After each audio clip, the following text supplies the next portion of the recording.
Hey everyone, in this video I'm going to show you how to turn on the air conditioning on your climatronic system on your 2024 Volkswagen Atlas. Since you may have noticed on your new Atlas, you've got no knobs or anything down here. It's all done through the infotainment system.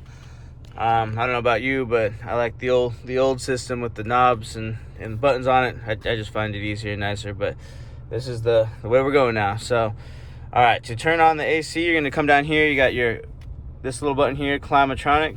You click on that, and it's going to bring up this screen here. Now, if your AC system is off, it's going to look like this right here.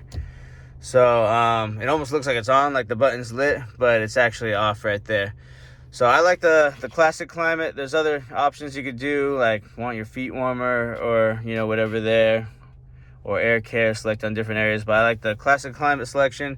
And then you can turn your air conditioning on with this button here. That'll kick it on. You can change fan speed here. Up or down on temperature here. Then you also have your seat heaters and seat coolers if you got them.